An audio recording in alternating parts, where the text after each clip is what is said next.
3. CDMA spread spectrum communication. If exchanging information is defined as communication, it has been practiced among people since primitive times, and its methods have evolved as eras passed. The advancement of communication has unfolded in the direction of finding ways to deliver information further and faster, and in the early 20th century, it developed into today's communication, which is the delivery of information through electromagnetic waves, or radio waves for short. Furthermore, communication became a communication system with the advent of switching centers, and evolved into mobile communication as handoff technology was developed. It was in the 1960s that the transmission method known as spread spectrum was first introduced. Later, in the late 1980s and early 1990s, the CDMA method, which applied spread spectrum technology as a system for cellular communication, was introduced by Qualcomm in the United States. Subsequently, CDMA-based mobile communication networks were developed into commercial products. Then, in the mid-1990s, the first commercial service was launched in Korea, leading up to the present day. Spread spectrum communication becomes a specific communication method under the name of CDMA, and CDMA is known as a method that aligns better with the direction of communication development compared to the existing TDMA or FDMA. In this chapter, we will discuss the principles and characteristics of the spread spectrum communication method. Although CDMA was widely used in Korea and globally from the late 90s to the early and mid-2000s, as Qualcomm, once the underdog of mobile communication, was integrated into 3GPP, which was led by prominent European and mainstream American telecommunication companies. The multiple access method of cellular mobile communication shifted to the OFDM method. The activation of OFDM became more robust with the development and advancement of MIMO, which had been gaining spotlight as a new technology since the early 2000s. The mobile communication technology that started its service using the OFDM method led by 3GPP is known as LTE 3.1 multiple partitioning. Securing a seat on a train or bus to go to one's hometown during a holiday is securing transportation resources to transport passengers to their destination. Similarly, a communication connection that delivers information such as voice or data between two distant points begins with securing network resources to transport the information data to be delivered. In communication using radio waves, the bandwidth or frequency of the radio waves that deliver information is called a network resource. This is commonly referred to as radio frequency resources.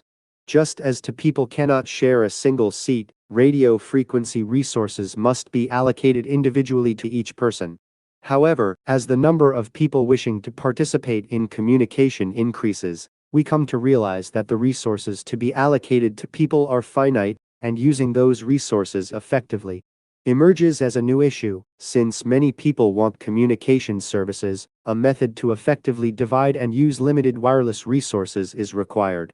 The most important factor in effectively dividing wireless resources is ensuring that each person's information does not mix with others. To achieve this, each individual must be allocated independent wireless resources from the network to transmit their information.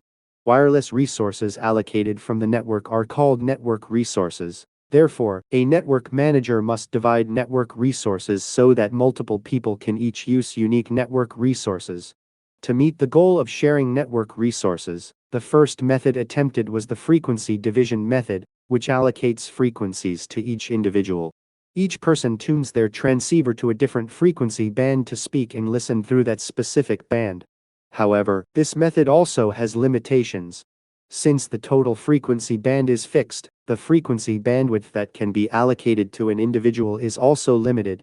In methods like frequency division, the core of the technology lies in how to transmit the given information through a smaller bandwidth. Research results in this context led to the Nyquist bandwidth. The Nyquist bandwidth is the minimum bandwidth required to transmit digital information.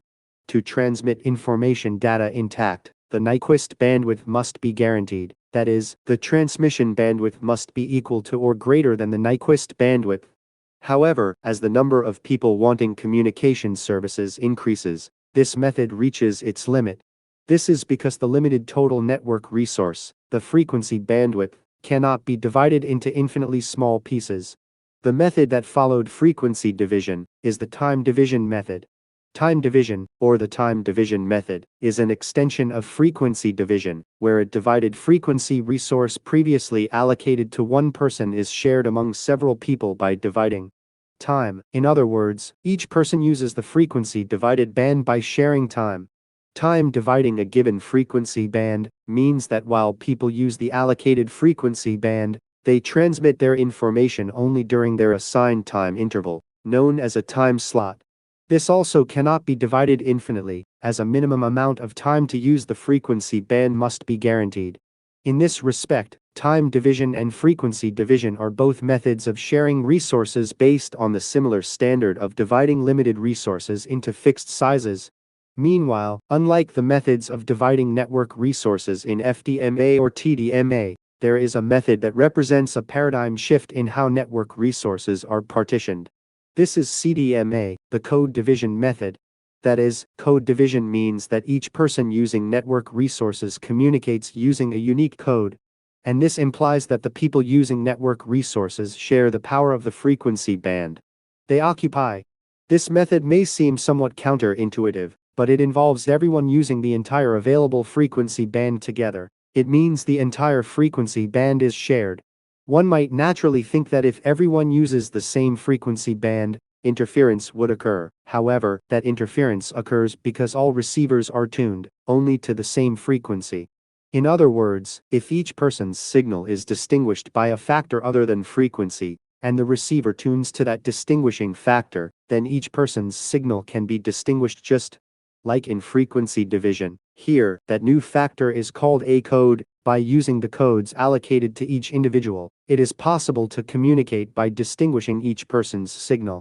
Dividing the total network resources so that multiple people can communicate simultaneously is called multiple partitioning. A concept symmetrical to multiple partitioning is multiplexing, which refers to combining multiple partitioned signals and transmitting them all at once. Therefore, the signal output from a base station is a multiplexed signal, and terminals that receive the multiplexed signal look for the specific channel signal they intend to receive from that signal. Additionally, it is also categorized as multiple access because multiple terminals transmit or access their own signals to the base station. There are simple examples of the characteristics of frequency division, time division, and code division. Consider a cocktail party where many people are talking in pairs, as shown in figure 3:1. In this party, because many people are mixed together, it is difficult to have a conversation. Therefore, the host of the party has set rules for conversation. First, they decide to speak at different pitches. If one couple speaks in soprano and another couple speaks only in bass, they are communicating using different frequencies, so each couple's conversation will proceed smoothly without interference. Another method is to speak in different languages. If one couple speaks in English and another speaks in Korean, they can converse without being disturbed by other couples' dialogue. Code division multiple access, or the CDMA method, is a system that uses different codes, which can be thought of as speaking different languages at a cocktail party. Of course, speaking at different pitches can be described as FDMA. Just as it is important to strictly adhere to the frequency one must use when communicating with different frequencies, one must communicate in different languages. However, there is a point we must be careful about here. Even if the languages used for conversation are different, the volume of people's voices can still interfere with others' conversations. In the cocktail party example, the content of the conversation between the English-speaking couple does not interfere with the Korean-speaking couple's conversation. But if the English-speaking couple's voices are too loud, this loud noise will disturb the people speaking in Korean. Likewise, even when using different languages or codes, the power of those signals must be strictly regulated. The fact that we are allocated a frequency band for use means that, in addition to being assigned a frequency range from a Hz to BHz, that is, a frequency band, we are also restricted to using the power of that allocated frequency bandwidth within a limited power level. One might ask what the problem is with using very little or very much power since it is one's own allocated frequency band. But this logic is similar to saying that because it is an apartment I bought, there is no problem with screaming loudly inside the house. Regarding frequency allocation, it is much stricter than this example. That is, when a government agency grants a frequency band license to a private citizen or a company, it is licensing the frequency band along with the power standards for the devices used in that band. From this, we can consider that wireless network resources include not only the frequency bandwidth, but also the range of power used within that frequency band. 3.1. 1. Multiplexing, multiple access, duplexing. Although multiple people communicate simultaneously, the factors used to distinguish each person's signal include frequency, time, and code. That is, each person either uses a unique frequency band, a unique time domain separated into time slots, or a unique code. However, the way signals are distinguished using these factors is categorized slightly differently depending on the application. A signal transmitted from a base station contains multiple signals intended for various people bundled together. In other words, rather than transmitting a signal to each individual terminal within a cell, the base station transmits all signals that multiple terminals must receive at once. Of course, within this bundled signal, the specific signals that each terminal needs to receive are marked. Just as one might find a letter with their name on it, even if a bundle of letters is scattered at once, the base station needs to bundle multiple signals into a single package while keeping them distinct from one another. This is called multiplexing.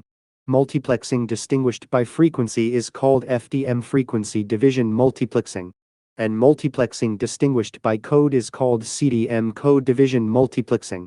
A terminal receives the multiplexed signal transmitted from the base station, finds its own signal within it, and sends its own signal back to the base station. When a terminal sends its signal to the base station, it must be distinguished from the other signals being sent to the base station by other terminals. To achieve this, the terminal adds its own unique information to its data. This is much like writing your name on an envelope when writing a letter. Even in this case, each signal must be distinguished, that is, they must access the base station in a distinct manner. This is called multiple access. Multiple access distinguished by frequency is called FDMA, frequency division multiple access. And multiple access distinguished by code is called CDMA. Meanwhile, if we analyze the conversation time of people, it can be divided into the time spent listening to the other person, and the time spent speaking. And there are times when both the other person and I speak simultaneously. In the case of the telephones or mobile phones we use, the listening and speaking times are not strictly separated. In fact, two people in a call might even speak at the same time. However, in the case of radio communications used in the military, the times for speaking and listening are strictly divided. Therefore, when one's speech is finished, one says over to the other person, meaning I have finished talking, so you may speak. In this regard, radio communication used in the military means there is only one communication line connected for the call. However, a communication line for dialogue must distinguish between the speaking line and the listening line. Therefore, communication services for dialogue, such as telephone calls or mobile phone calls, must have the speaking and listening lines separated. Dividing a given communication line into two lines, namely, a speaking line and a listening line, is called duplexing. Similar to multiplexing or multiple access, duplexing distinguished by frequency is called FDD, frequency division duplexing, and duplexing distinguished by code is called CDD, code division duplexing. Additionally, there is TDD, time division duplexing, which is duplexing distinguished by time. In summary, when describing the configuration of a communication system, the methods for multiplexing, multiple access, and duplexing are specified. For example, in the case of IS-95 CDMA, known as the 2G phone, it is CDMA FDD, and in the case of 5G smartphone services currently provided by 3GPP, it is OFDM TDD. Furthermore, the direction of the signal in which the base station transmits multiplexed signals to the terminal is called the forward channel or downlink, and the channel through which the terminal performs multiple access to the base station is called the reverse channel, or uplink. Here, the terms downlink and uplink originated from satellite communications, where a satellite is connected to a ground station. That is, the signal path descending from the satellite to the ground station was called the downlink, and the signal path ascending from the ground station to the satellite was called the uplink.